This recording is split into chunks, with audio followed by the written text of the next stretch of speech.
With respect to the contractual aspects, since we do not have a lot of legislation harmonized, well, basically these things have to be addressed by contract. But the principle in most jurisdictions, and I speak under your control because unfortunately I do not know the Romanian law, but the general principle is in B2B situation that it's freedom of negotiation of most of the clauses unless it's prohibited by mandatory statutory provision. But when we should be cautious is that there is a new tendency in several EU member states, and perhaps in Romania, the French legislature started with that 2 years ago, if I'm not wrong, by creating mutatis mutandis, the same as we have all for B2C situation, where some terms of the general terms and conditions are considered to be null and void because they are putting too much imbalance between the business supplier and the consumer. But considering that when you have a pharmacist who is not a consumer when he is buying a laptop, he is a company, so it's a B2B, but he is not in the driving seat towards HP. So he will not benefit from this consumer protection. And that was the triggering element for some legislator to create, in fact, a B2B similar protection as you have it at EU level for B2C. But and the Belgian legislator just enacted that last month, inspired probably by the French approach. And for the digital economy, so that's something you have to look into it, because which means that if you start thinking that B2B, I can limit my liability, I can put a lot of clause of exclusion, these terms could be on the long term or in the short term in some jurisdiction being considered to be void. But this put aside, in most of the jurisdiction, you cannot exclude your liability for fraud and with dolus malus, for physical damage and deaths. Gross negligence is different. In some jurisdictions, you cannot exclude gross negligence. In others, you can. And then there is a third way. In some jurisdictions, you can exclude gross negligence provided it is excluded expressly. Which means that if you have a general exclusion of liability, which implicitly covers gross negligence, this would be considered to be non-binding. So there, only in the drafting of these exclusions, you need to be very cautious.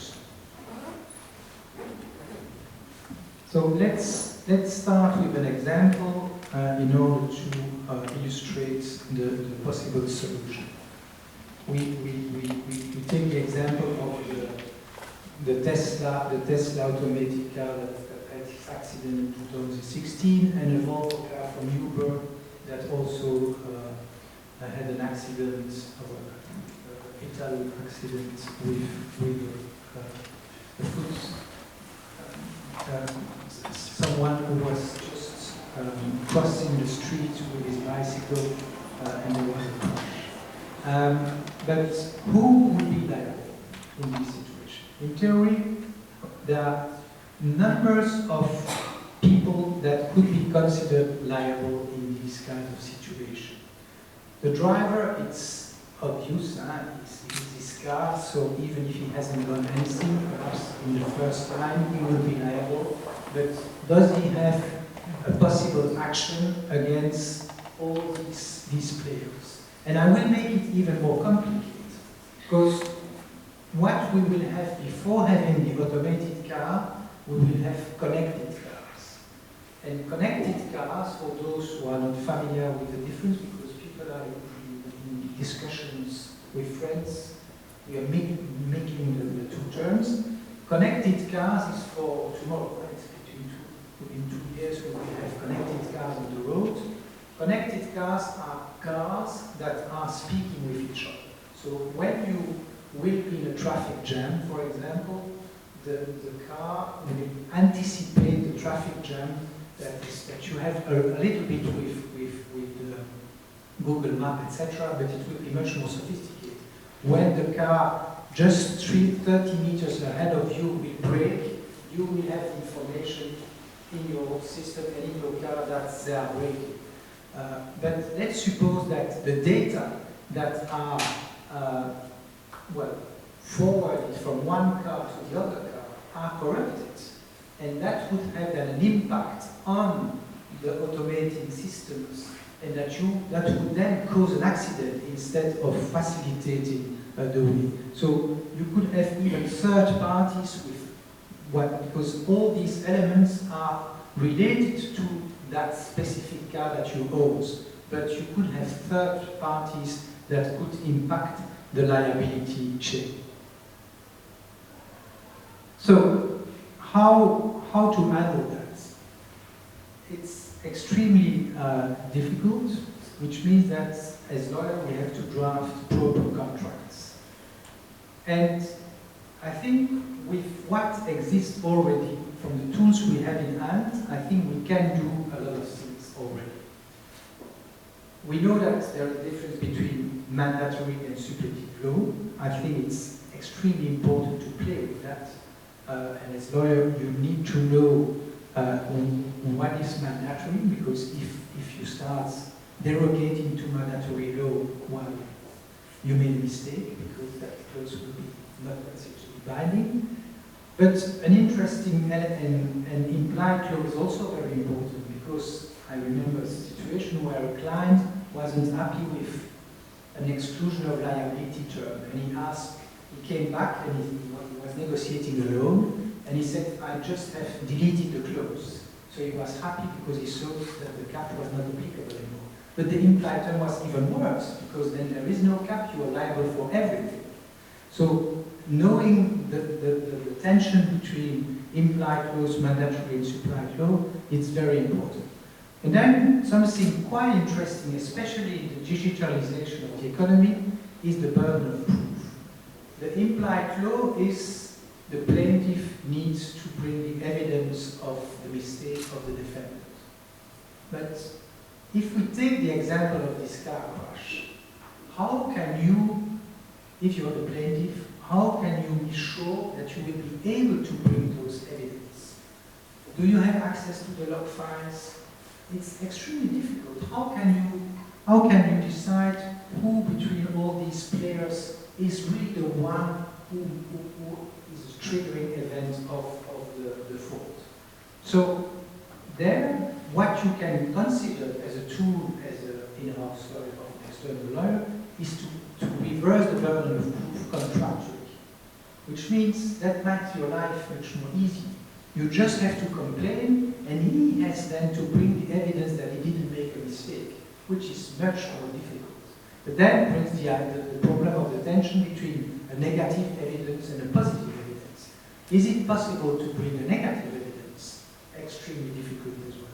So it depends if you are in the driving seat or not. You also have the impact of obligation of means, best effort, obligation of results. There as well you need to be very cautious, because these concepts are not always the same in the different legal systems. For example, best effort in US law, US law doesn't exist, but in different states of the US, best effort is very close to obligation of results. Although in normal speaking language, you would think best effort, I don't like best effort, it's bad luck, something happened, but that's not true. So you need to know how these concepts are interpreted by case law before accepting those terms. Then the role of indemnity. Well, lawyers tend to think that if they cover their ass into brackets by good indemnification terms, they are on the secure side. But what is the motivation of the business? The motivation of the business is that people are continuing to buy the products and the services. So you need to have a virtuous circle. But if you cross the street and you are on the right lane, you are in a situation where you have priority towards the car.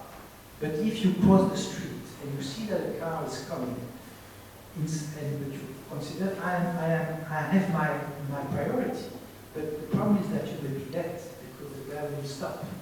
You would better don't take your priority. You let the car crossing the crossroads because he was not intending to stop, instead of trying to base your situation on the fact that you have priority and he will pay. But he will pay your heirs. You will not live anymore. And so if you transpose that situation into contract, it's about the same. You need to make sure that the terms of the contract will facilitate the business instead of bringing money after a very long legal proceeding. Then another element is the choice of law and the competent courts, especially in this situation where you have a lot of cross-border contracts. It is not neutral. And the thing is that it's very difficult to just if you take these few principles that I have listed, who can be sure that he knows the subtleties of all these principles in the different jurisdictions where you will sometimes not be able to negotiate? You have all these situations where one Romanian company negotiates with a German company, the German company wants German law, and the Romanian company wants Romanian law. And then either there is one who is stronger and can impose this law, or alternatively people say, well, we will choose a third country law. We will not choose Germany, we will not choose Romania, and then the German will propose Austria because it's in German, it's the same language, and the Romanian will propose perhaps, I don't know, Bulgarian law because it's very close. But probably not, but a legal system that you know.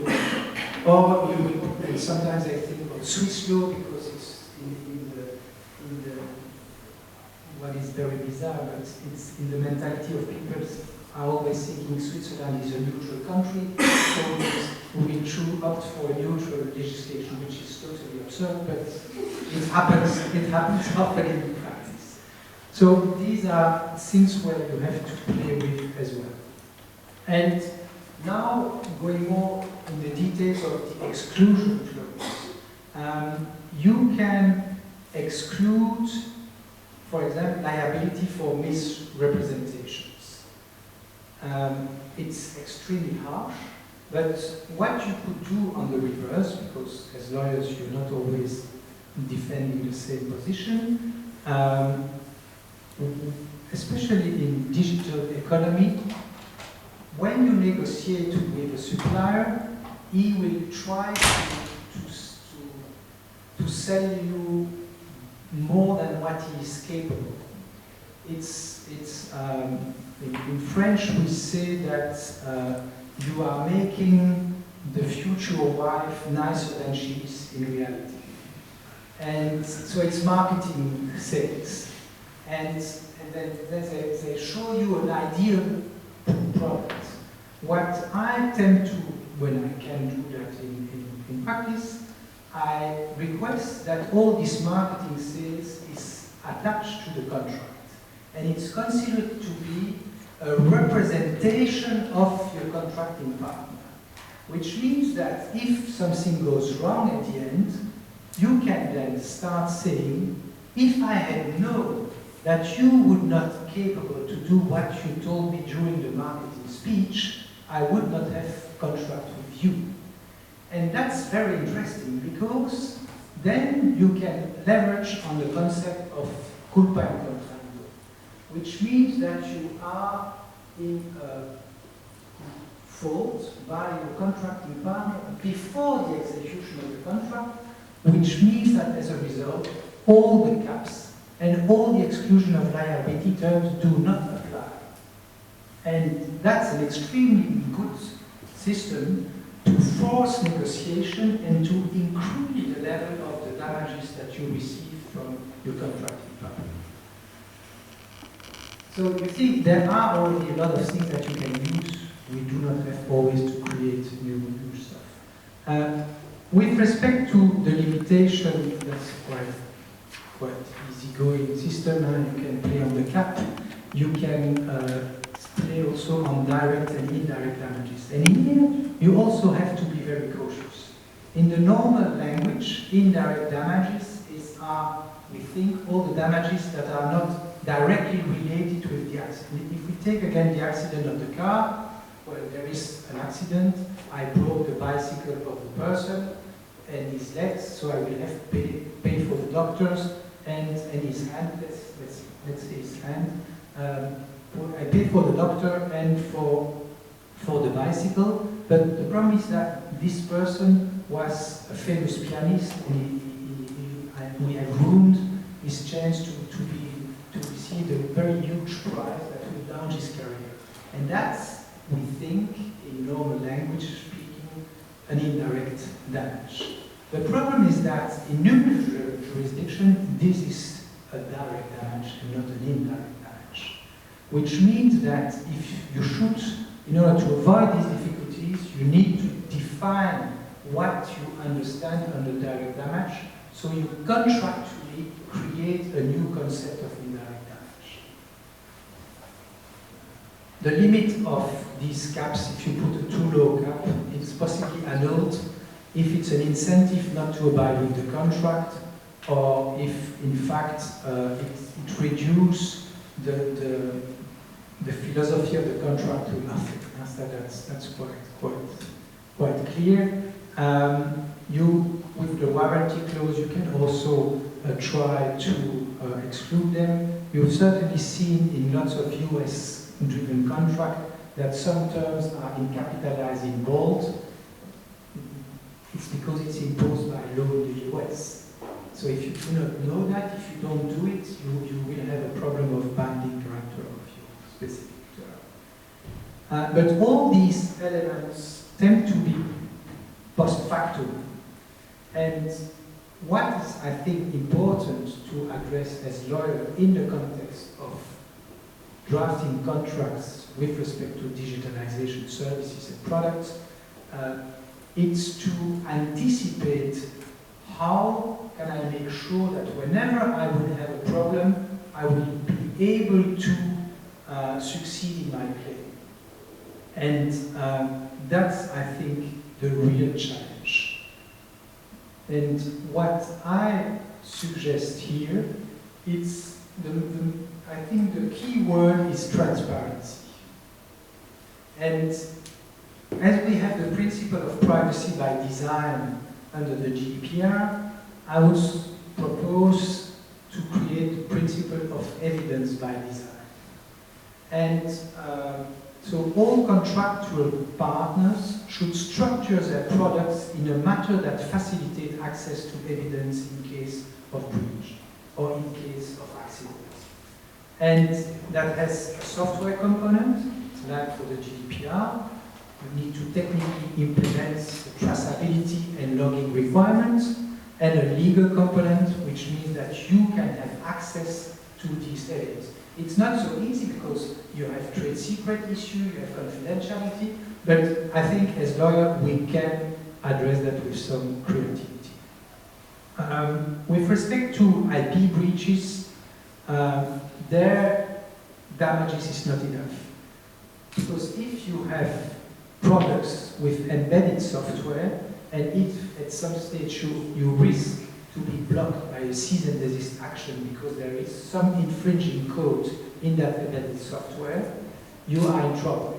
And there you should also be more creative, and you should be in a situation where you can request from your supplier that he rewrite the source code that is disputed, or that he acquires a license with the copyright holder on this product.